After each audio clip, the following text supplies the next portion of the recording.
Oh, Summer and Winter Olympics? Yeah, I remember her as a sprinter. That's crazy. The voice of that piece is with us now, Kimberly Martin. Hi, Kmart. She is with us from the Combine. How we doing? Hey. Hey. I'm good.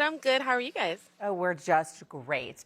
Kmart's in Indianapolis right now, but she spends a lot of time in Cleveland, and that's where we're going to go right now. Because stop me if you've heard this before, but the Browns find themselves with quarterback questions this offseason. Shedeur Sanders and Deshaun Watson are expected to compete for the starting position this year after Watson missed all of last season with that Achilles injury. Head coach Todd Monken spoke on Watson and the competition at the Combine. Listen to this.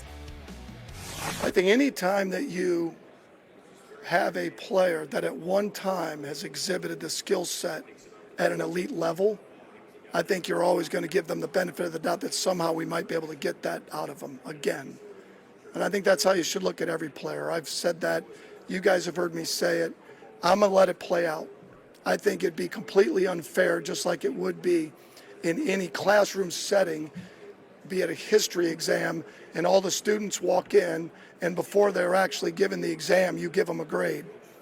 Well, how would you give them a grade? Based on male, female, race, how they look, how they're dressed? I think that's unfair. Okay, so he's going to wait and see, but yet he did point out, obviously, Deshaun Watson's elite skill level, or what we had seen in the past.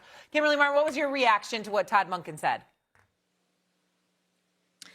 Standing there listening to Todd Monken, I thought, oh, I'm going to be spending a lot more time in Cleveland this year. I think fans watched Shedeur last year end the season as the starter and felt good. While the win-loss record wasn't where the team wanted it to be, they saw flashes. They saw a guy who could be our starting quarterback. And I think fans, Browns fans, had kind of moved on from the thought of Deshaun Watson actually being the starter. But I can tell you, if you look at their quarterback room, they're expecting Deshaun to be healthy. And skill-wise, he's the most talented guy in the roster. We haven't seen Deshaun of old in a long time.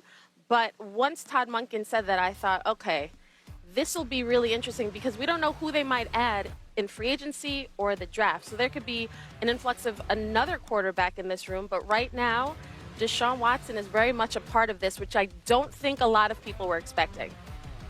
I think there's two teams that are realistically or should be looking to 27 for their quarterback answers, 2027. I think the Jets are one, and I think the Browns are another.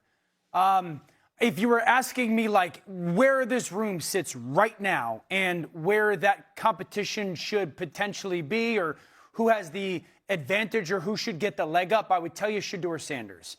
Shedeur Sanders, to Kimberly's point last year, had some moments that were good, but 8 touchdowns, 11 picks, not super accurate in a bad situation, not in a bad situation. So there's nothing that you sit there and say, like, yup, that's the guy. But I do think there's enough on the tape to say, let's give him the first crack.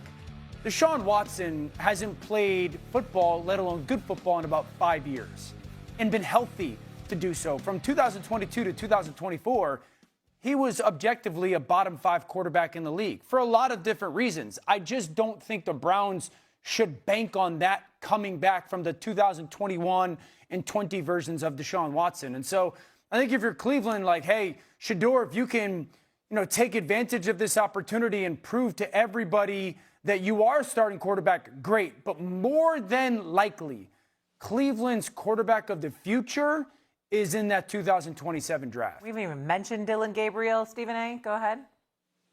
No, I'm damn sure not going to mention him. I'll leave that to Dan Orlovsky. I ain't going to mention Dylan Gabriel. I ain't thinking about Dylan Gabriel. I'm thinking about Shedeur Sanders.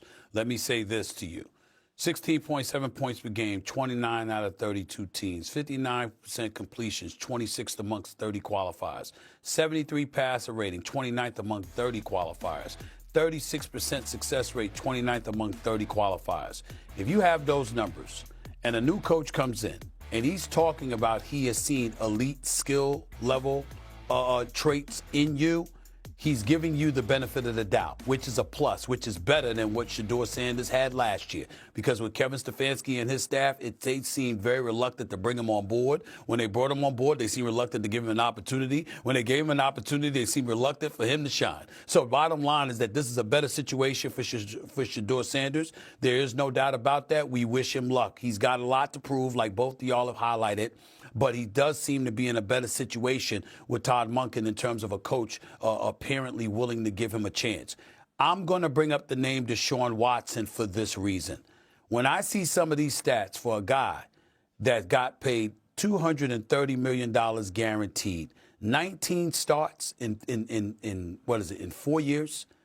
19 starts, a 9-10 record, 61% completions, 19 touchdowns, 12 interceptions, and an 80 passer rating. And I'm thinking about this, among 50 quarterbacks with at least 500 pass attempts since 2022, Dan and Kimberly, he was 42nd in completions, 48th in pass yards per attempt, 42nd in passer rating, and had the second worst sack rate behind only Justin Fields. My God, how awful can you be? There's nowhere to go but up, and Deshaun Watson is still getting paid. Let me look on national TV and tell Deshaun Watson this. Considering the Cleveland situation, combined with the money you're still owed, if you can't win the starting job in Cleveland this year, you need to retire. You need to retire. It's over for you. You need to retire because there is no reason why Deshaun Watson, who made 3 Pro Bowls in 4 years before going to Cleveland, by the way, and we all know the history and all this stuff. We ain't here to talk about that. But the point is, damn it, did you forget to play football too? That can't happen.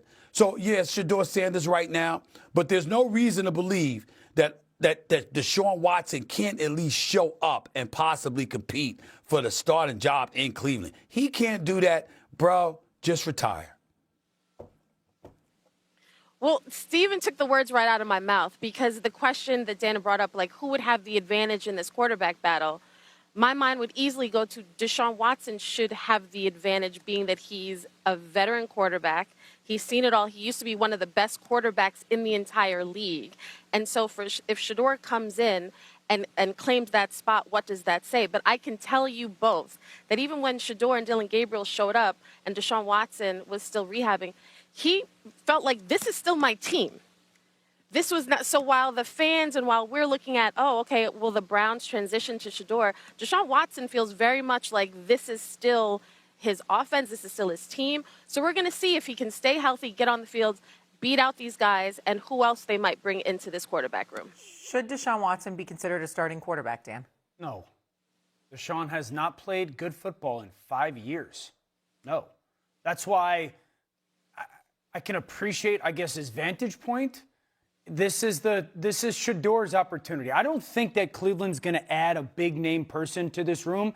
And last year, Dillon Gabriel, I thought, outperformed Shedeur in the preseason and then really didn't do much with his opportunity. I thought Shedeur did more with his opportunity in the regular season. So unless Cleveland adds Malik Willis, and I don't think that's likely, or Kyler Murray, and I don't think that's likely, I just think this is either going to be Shedeur takes this and runs with it and does what a lot of people, I guess, don't expect him to do, or, once again, Cleveland is looking at 2027.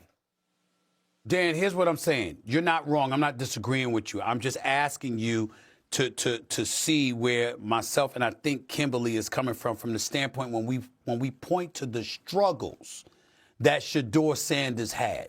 What we're saying is that even though you have a head coach that's willing to give you the benefit of the doubt, saying let's get some personnel around them, let's get a new system around them, let's give them a chance because we've seen the potential, there is no doubt that if you're Deshaun Watson and you can show any semblance of what you once were, there's no reason for you, particularly considering the money that they're paying you, that they're not going to put you in a position where you have an opportunity to shine yourself. And I'm saying if you can't do it, like you're pointing out, he hasn't played good football in 5 years. Fine.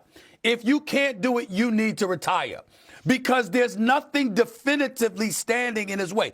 When you look at Shedeur Sanders, based on his level of production, sure, we believe that he could ultimately be an NFL quarterback, that he has a lot of improvement and he has some potential. But there's no reason to believe if you can ball at all, if you're Deshaun Watson, why you can't be the starting quarterback for the Cleveland Browns this upcoming season, unless you're just straight trash. Well, there's nothing standing in your way. Here's what I would push back on. If that's the case, if Shedeur can't beat out Deshaun Watson, then Shedeur's NFL future is about as bleak as you can get. That's fair. That's fair if Deshaun Watson still looks the same. But I'm saying, what if a miracle happens and he shows some semblance of what he used to be? That's all I'm saying. I'm not saying him being bad, but Shedeur Sanders can't even do that. I'm saying it's hard to fathom, Kimberly, that Deshaun Watson just completely forgot how to play football. It's just hard. It's just hard. It up too. Yeah. Injuries, coaching changes, all of it. Nothing came out. Okay, fair enough. We'll talk more about this later. Remember, Shedeur Sanders made 7 starts. He completed almost 60% of his passes. Browns went 3-4 in the games that Shedeur did start. Kmart, enjoy the Indianapolis NFL Combine. We will talk to you later, girlfriend. Kevin Durant had some choice words about if international basketball is catching up